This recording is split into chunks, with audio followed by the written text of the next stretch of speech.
Never before has a political assassination been subject to so much speculation. The death of US President John F. Kennedy, one of the darkest chapters in US history, has generated its own library of conspiracy theories.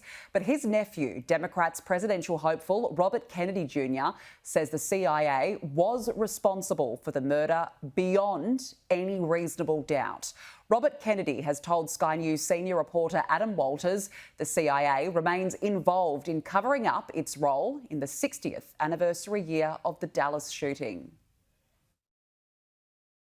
It was a crime that stopped the world in its tracks on November 22, 1963. And the first unconfirmed reports say the president was hit in the head. That's an unconfirmed report that the president was hit in the head. Senator Yarborough said, "I saw a Secret Service man sitting on the rear of the presidential car and pounding the car with his hands in despair." President Kennedy and Governor John Connally have been cut down by assassins' bullets in downtown Dallas. From Dallas, Texas, the flash, apparently official, President Kennedy died at 1 p.m. Central Standard Time, 2 o'clock Eastern Standard Time, some 38 minutes ago.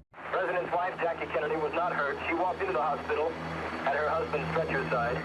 More than 1,000 books have been written since with theories on who was responsible for a conspiracy to murder JFK. His nephew, Robert Kennedy Jr., photographed here with his uncle as a young boy in the Oval Office, has told Sky News the assassination is no mystery to him. How do you align what you believe and what you know in terms of what actually happened? The evidence, the mountain of evidence that the CIA was not only involved in my uncle's murder, but that but they were also managed the cover-up and continue to. They still won't release the last 5,000 documents. Is beyond any reasonable doubt. I'm an attorney. I've tried hundreds of cases. I have no doubt at all that I could try that case and convict certain members of the CIA, people who were clearly involved in my uncle's death, who we know, whose names we know, many of whom have made confessions. Many of them were deathbed confessions.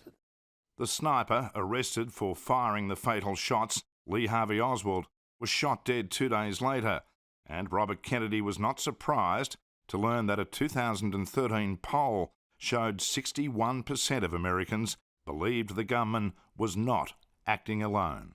We know now the American public knows for the first time that Lee Harvey Oswald was a CIA asset. He was working for the CIA, and he was recruited to the CIA since 1957, and that his movements were all managed by the CIA.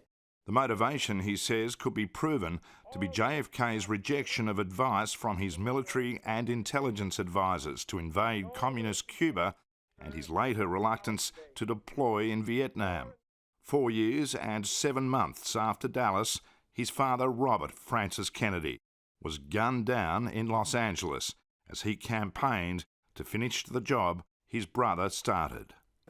Senator Kennedy has been shot. Is that possible? Is that possible? Everybody else, just please stay back. Just a doctor, come right here. My father, the evidence that his murder was the result of the CIA is very, very strong, but it is circumstantial. I personally am quite certain of it, but it's not the kind of, clear and undisputable evidence as in my uncle's case. You're 14 when you lost your dad, you're 69 now. Is that teenager who misses his father still very much a part of you all these years later? My mom told me something years and years ago when one of my brothers died.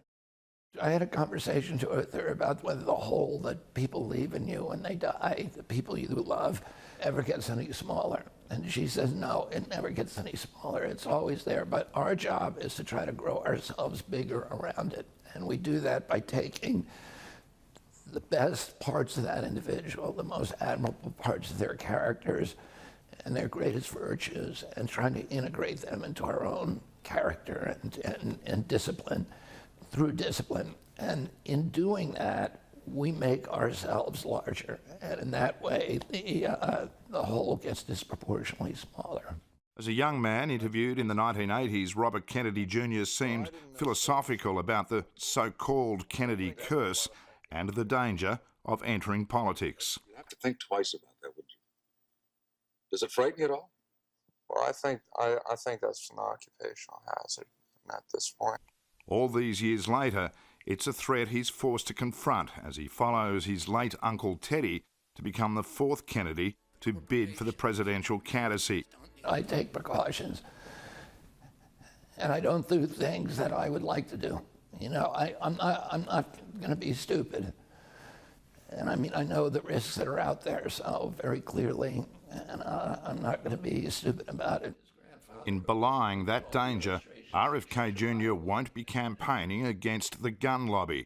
As a sworn constitutionalist, he believes the right to bear arms in America is sacrosanct. Any attempt to limit gun use or gun ownership in the United States is regarded by that group of people, which are about a large proportion of the American public, nearly half, as a direct assault on their fundamental rights. Now, that issue has become even more volatile and polarizing recently because we did have during the pandemic, we had a genuine assault on almost all of our Bill of Rights in our country.